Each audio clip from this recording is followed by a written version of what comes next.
Assalamualaikum, selamat pagi anak-anak. Apa kabar semuanya? Semoga kita semua selalu dalam keadaan sehat dan selalu dalam lindungan Allah ya. Amin. Selamat hari Senin. Hari ini kita kembali daring ya.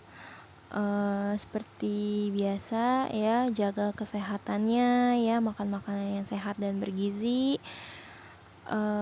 Sering-sering cuci tangan ya, tetap semangat belajarnya ya, harus lebih semangat dari hari-hari kemarin. Kan kemarin sudah libur 2 hari ya, nah hari ini harus semangat belajarnya ya. Nah lalu sholatnya juga ya harus tetap dijalankan, tetap dilaksanakan, jangan sampai ada yang terlewat, ada yang bolong-bolong. Oke. Nah, hari ini kita belajar tema 3, subtema 3 ya. Kita sudah masuk subtema 3 sekarang ya.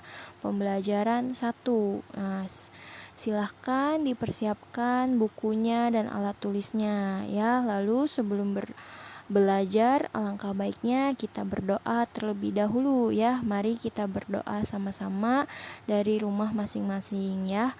Berdoa dimulai. Selesai. Ya, tujuan pembelajaran hari ini diharapkan siswa mampu menyajikan laporan tertulis menggunakan kosakata baku dan kalimat efektif dengan sistematis.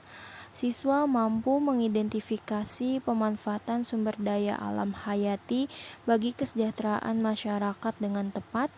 Siswa mampu menjelaskan manfaat dari peduli dan melestarikan sumber daya alam dan lingkungan dengan tepat.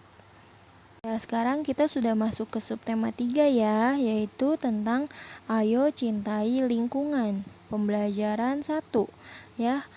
Pembahasan yang pertama yaitu muatan bahasa Indonesia ya, masih tentang wawancara, daftar pertanyaan dan laporan wawancara. Menyusun daftar pertanyaan wawancara dilakukan sebelum melakukan wawancara ya. Jadi sebelum kalian melakukan wawancara, kalian buat atau susun pertanyaan-pertanyaan yang ingin kalian gali informasinya ya, yang ingin kalian cari informasinya.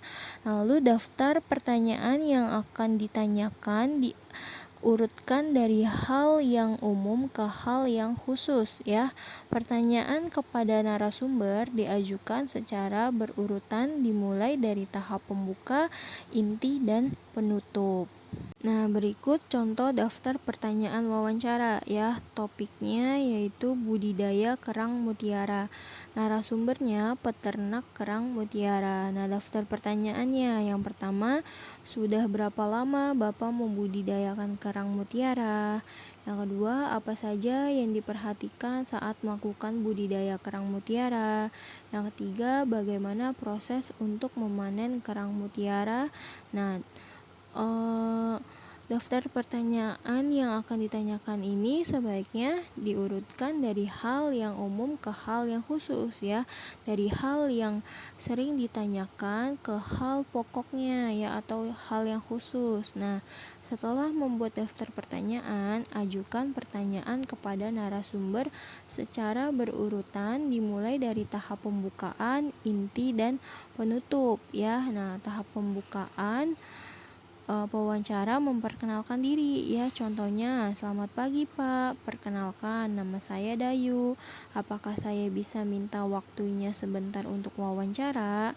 Nah, setelah memperkenalkan diri ya, tahap pembukaan, lalu ke tahap inti ya, pewawancara mengajukan pertanyaan sesuai dengan daftar pertanyaan yang telah disiapkan. Nah, setelah selesai mengajukan pertanyaan yang sudah disiapkan ya, yang sudah dibuat, lalu ke tahap penutup ya.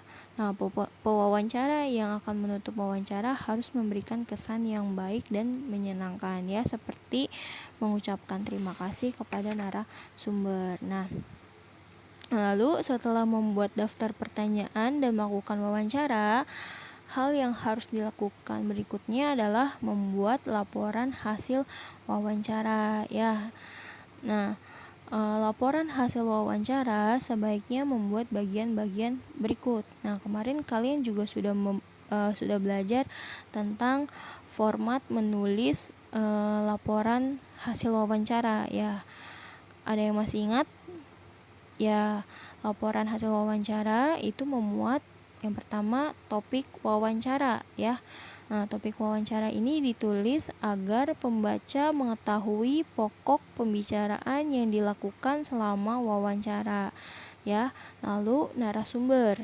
Narasumber ditulis agar pembaca mengetahui siapa yang memberikan informasi terkait topik wawancara. Nah, lalu dalam format laporan hasil wawancara ada pewawancara ya. Pewawancara ini ditulis agar pembaca mengetahui siapa yang melakukan kegiatan wawancara terhadap narasumber. Lalu yang keempat itu ada waktu dan tempat wawancara ya. Harus ada waktu dan tempat wawancara agar pembaca mengetahui kapan dan di mana kegiatan wawancara dilakukan ya.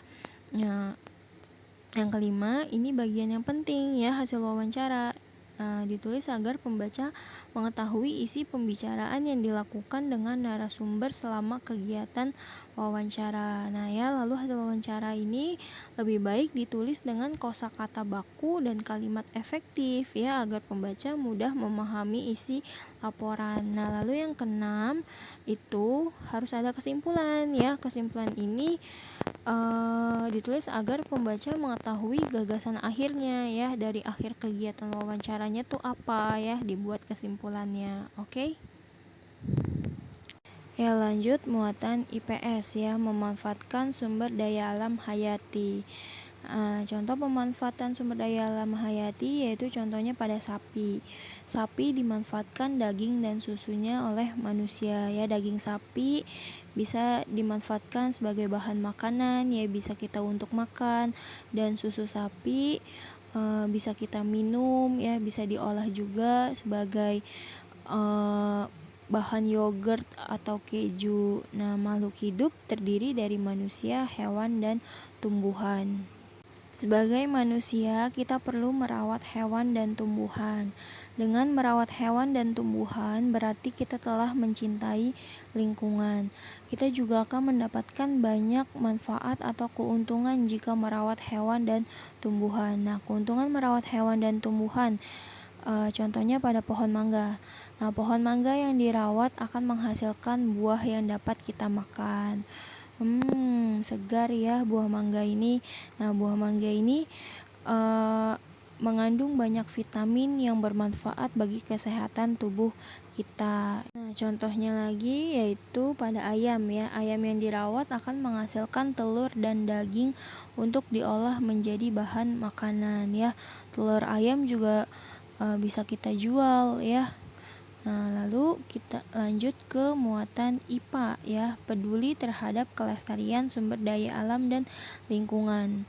Nah, peduli terhadap kelestarian sumber daya alam dan lingkungan sekitar dapat dilakukan dengan cara peduli terhadap hewan dan tumbuhan ya. Hewan dan tumbuhan memberi banyak manfaat kepada manusia. Nah, sudah seharusnya kita sebagai manusia menjaga dan merawat hewan dan tumbuhan ya. Nah, lalu di sini ada sebuah teks bacaan ya. Kalian bisa lihat di buku paket tema 3 halaman 95. Ayo mari kita baca sama-sama ya. Perjalanan ke desa. Saat liburan, Dayu, Udin, Siti, Lani, Beni, dan Edo bersepeda menyusuri jalan di sekitar sekolah. Tanpa disadari, mereka sampai di daerah pedesaan. Pohon-pohon menjulang bagai deretan raksasa berjajar. Ada pohon mahoni, pohon asem, dan pohon mangga. Pemandangan yang sangat indah. Di ujung jalan mereka berjumpa dengan seorang orang tua ya, Pak Jaja namanya. Ia mengumpulkan daun-daun kering ke dalam karung dan akan membawanya pulang. Nah, untuk apa daun-daun kering itu, Pak? Tanya Dayu. Untuk pembuatan pupuk kompos. Ayo ikut Bapak ke kebun, jawab Pak Jaja. Pak Jaja mengajak Dayu dan teman-teman berkunjung ke kebunnya. Di sana Pak Jaja memelihara berbagai hewan ternak seperti ayam, bebek, kambing, dan sapi. Ia juga memelihara kerbau untuk membajak sawah.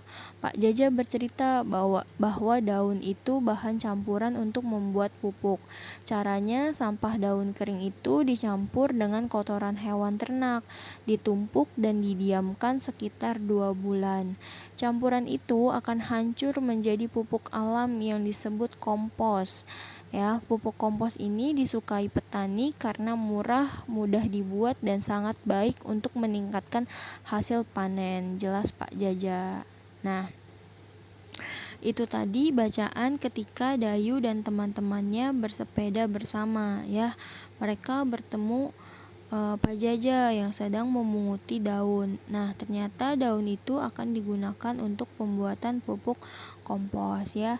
Nah, apa yang dilakukan oleh Pak Jaja adalah upaya agar lingkungan tetap terjaga sehingga sumber daya alam bisa tetap seimbang ya. Kebun Pak Jaja subur ya, panen padinya melimpah, hewan ternaknya sehat dan gemuk. Hampir setiap hari Pak Jaja mampu menjual telur dan susu sapi. Nah, lalu sebagian hasil susu diolah menjadi yogurt yang enak dan lebih mahal harganya. Semua keberhasilan itu adalah hasil kerja keras Pak Jaja merawat tumbuhan dan ternaknya ya. Ternyata tumbuhan dan hewan ternak itu sangat bermanfaat ya bagi manusia. Nah, maka sudah seharusnya kita menjaga dan merawatnya ya. Apabila tanaman atau hewan tidak terawat, maka tanaman yang tidak terawat mudah terserang hama dan penyakit ya. Lalu tanaman akan terlihat layu dan tidak segar ya karena tanaman tersebut kurang nutrisi dan air. Nah, jika keadaannya terus berlangsung ya, kita tidak merawat tanaman itu, maka tanaman tersebut akan mati ya. Nah, lalu sama seperti hewan ya. Jika kita tidak merawat hewan, maka hewan tersebut mudah terserang penyakit ya. Misalnya pada burung merpati. Burung merpati yang sakit dapat menularkan penyakit ke makhluk hidup lain ya.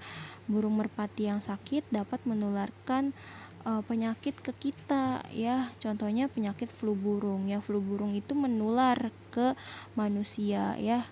Flu burung itu disebabkan oleh unggas ya, seperti burung, ayam. Nah, kalau kita nggak merawat burung, hewan-hewan ya, maka akan menularkan penyakit ke kita ya. Nah, selain itu kandang dari burung merpati yang jarang dibersihkan akan menimbulkan bau tidak sedap. Nah, jika burung merpati didiamkan tanpa perawatan, maka burung tersebut akan mati. Berikut ciri-ciri hewan yang terawat dan yang tidak terawat ya. Ciri-ciri hewan yang terawat yaitu tubuhnya yang tegak, gemuk, dan bergerak lincah. Lalu bulu atau rambut terlihat bersih dan mengkilat. Jika dipegang dan diusap tidak mudah rontok ya. Matanya terlihat jernih, terang, dan tidak keruh ya. Nah, lalu ciri-ciri hewan yang tidak terawat yaitu tubuhnya cenderung lemas, lunglai, kurus, dan tidak bertenaga ya. Bulu atau rambut terlihat kotor, kusam, dan rontok. Matanya berair atau bernanah sehingga terlihat keruh, bahkan tidak bisa melihat ya. Mari kita menjaga dan merawat lingkungan ya agar sumber daya alamnya terus bisa kita manfaatkan ya. Terapkanlah semangat cinta lingkungan ya, baik itu di lingkungan rumah, sekolah, ataupun di lingkungan masyarakat. Oke? Ya, sekarang tugasnya kalian kerjakan halaman 97 sampai halaman 100 ya. Nah, untuk halaman 99 kan di situ mengamati lingkungan sekolah ya. Kalian ganti dengan mengamati lingkungan rumah ya. Yang pertama, bagaimana kondisi taman di sekitar rumah kalian. Nah, apakah tamannya terawat? Nah, kalian jelaskan ya. Lalu yang kedua, apakah halaman rumah kalian sudah bersih? Nah, kalian jelaskan ya. Lalu yang ketiga, buatlah rencana menanam ya. Tentukan tanaman yang akan ditanam. Bagaimana caranya agar tanamanmu dapat tumbuh dengan baik? Ya, kalian jelaskan ya bagaimana caranya agar tanaman yang kalian tanam dapat tumbuh dengan baik ya. Apakah dibiarkan saja tanamannya ya? Apakah harus disiram? Ya, kalian jelaskan ya. Kalian ganti mengamati lingkungan sekolah menjadi mengamati lingkungan rumah ya. Sekian materi penjelasan yang dapat Ibu sampaikan. Kurang lebihnya mohon maaf. Wabillahi taufiq wal hidayah. Wassalamualaikum warahmatullahi wabarakatuh.